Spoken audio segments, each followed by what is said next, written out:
GS হিসেবে বিজয়ী হওয়া, জিএস হিসেবে নির্বাচিত হওয়া এটা ব্যক্তি ফরহাদ কিংবা ছাত্র শিবিরের ঢাকা বিশ্ববিদ্যালয়ের সভাপতি ফরহাদের কোনো অর্জন না। এটা ঢাকা বিশ্ববিদ্যালয়ের সকল শিক্ষার্থীদের মতামতের ভিত্তিতে প্রদত্ত একটি আমানতের দায়ভার আমার উপর। মূলত এটি ঢাকা বিশ্ববিদ্যালয়ের সকল শিক্ষার্থীদের বিজয়।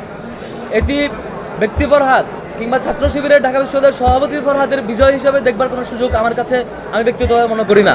বরং এটি আমার কাছে মনে হয় ঢাকা বিশ্ববিদ্যালয়ের সকল শিক্ষার্থীদের প্রতিনিধিত্ব করা এবং সকল শিক্ষার্থীদের যে বিশাল আমানত আমাদের উপর অর্পিত হয়েছে সেই আমানতের একটি ঘোষণা এটি। এবং এই কারণে ঢাকা বিশ্ববিদ্যালয়ের সকল শিক্ষার্থীর প্রতি আজকে থেকে আমার বিনীত অনুরোধ থাকবে, দায়িত্ব গ্রহণ এবং দায়িত্ব পালন পর্যন্ত যে কদিন সেই দায়িত্বে আমাদের থাকবো, আমি ব্যক্তিগতভাবে থাকবো, সেই কদিন পর্যন্ত ঢাকা বিশ্ববিদ্যালয়ের প্রত্যেকটা শিক্ষার্থী আমার জন্য উপদেষ্টা হয়ে কাজ করবেন।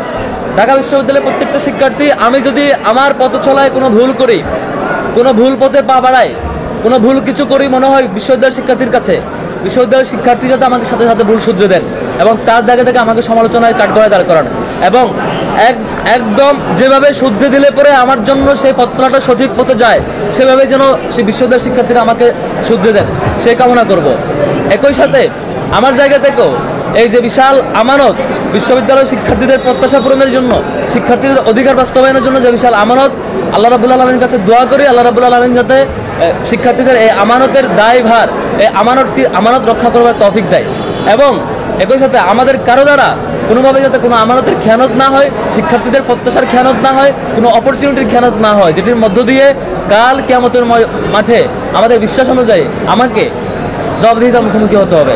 আল্লাহ রাব্বুল আলামিনের কাছে দোয়া করছি আল্লাহ রাব্বুল আলামিন যাতে আগামীর পথ চলা শিক্ষার্থীদের আমানত রক্ষার জন্য আমাদের জন্য সহজ করে দেয় এবং শিক্ষার্থীদের কাছে সাহায্য চাইবো, শিক্ষার্থীরা যাতে আমাকে সেভাবে পরামর্শ এবং সামগ্রিক পর্যালোচনা দিয়ে সহযোগিতা করেন।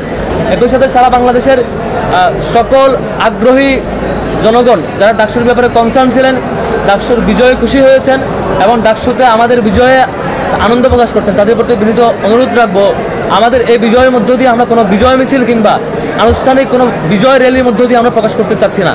এটা শুধুমাত্র আল্লাহর কাছে শুকরিয়া এবং আমাদের আমানতের যে প্র্যাকটিস, যে আমানতটা আমরা কীভাবে রক্ষা করবো এবং শিক্ষার্থীদের যে দায়বদ্ধতা, শিক্ষার্থীদের যে দায়িত্ব পালন সেটি কীভাবে করবো, সেটি আমাদের কর্মের মধ্য দিয়ে, বহিঃপ্রকাশ ঘটানোর মধ্য দিয়ে সেটি আমাদের মূলত আমরা করতে চাই। সেজন্য যে যার জায়গা থেকে খুশি হয়েছেন, আনন্দিত হয়েছেন, আল্লাহর কাছে শুকরিয়া আদায় করে এবং যার জায়গা থেকে সেভাবেই সেটি পালন করবেন। কোনোভাবেই কোনো বিজয় মিছিল কিংবা অন্য কোনো মডেলে আমরা সেটি করতে চাচ্ছি না। এটি মূলত শিক্ষার্থীদের বিজয়। এখন আমাদের পরীক্ষার পালা, এটি আমাদের আনন্দের পালা নয়, এটি বরং আমাদের আমানতদারিতার পরীক্ষার পালা। আমরা শিক্ষার্থীদের সে আমানত আদৌ রক্ষা করতে পারবো কিনা, সে আমানতের অনুভূতি আমাদের সবসময় থাকবে কিনা, সে পরীক্ষা। আমাদের প্যানেলে যারা বিজয়ী হয়েছেন, আমাদের যারা আছেন, প্রত্যেকের জন্যই সেটি একটি বিশাল পরীক্ষা। শিক্ষার্থীদের এই প্রত্যাশা পূরণে, শিক্ষার্থীদের প্রতি আমাদের কমিটমেন্ট পূরণে আমাদের এই দায়বদ্ধতা, যে কদিন আমরা দায়িত্বে থাকবো সেটি আমাদের পালন করে যাবো ইনশাল্লাহ।